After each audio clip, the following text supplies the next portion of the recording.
It's all hands on deck and anchors away for the New York Naval Militia. Well, maybe something a bit more modern. New York really is a maritime state, so there's a great history of that. Part of that history is right here. These naval militias were started in the 1800s after naval numbers started shrinking post-Civil War. At its height, there were 30. Now there's only 3, and this is one of them. We actually have more coastline than most other states. People don't think about that, but with Lake Erie, Lake Ontario, the St. Lawrence Seaway, Lake Champlain, the Hudson, and of course Long Island. Captain J. Dutcher joined a few years back, All lines on deck. nearing the end of his service in the Naval Reserves. Underway. I discovered that's a great way to still contribute to hometown folks right here in New York. It's a proud legacy. New York is the oldest and the longest continuous naval militia in the country. PB 280, this is PB 281. They've seen their fair share of action.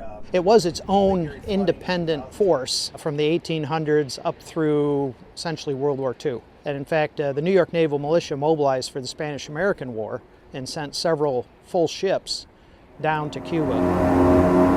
Nowadays, the militia falls under federal branches. Most people go about their civilian lives until they're called to duty. By law, no less than 95% of the naval militia must be made up of active reservists. The governor in New York can call upon naval reservists, Marine Corps, and Coast Guard reservists who sign up separately to be part of the naval militia.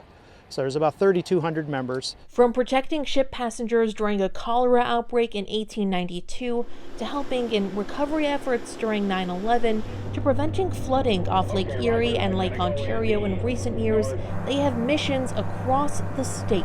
Now there's about 440 members, Navy, Coast Guard, and Marine, who are on state duty for the asylum seeker mission. Most of those are in the New York City area. Most recently, not really a big event, but it was big here in Buffalo, was the eclipse.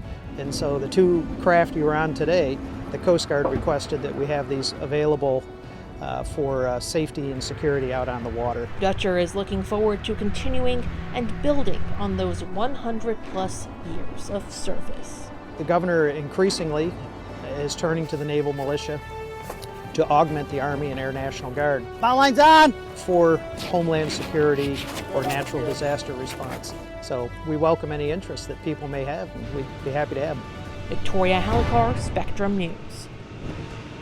Thanks for watching our YouTube channel. For more stories in your communities, click the subscribe button right here. You can also download our app or watch us on TV for the latest news and weather updates every 10 minutes and more.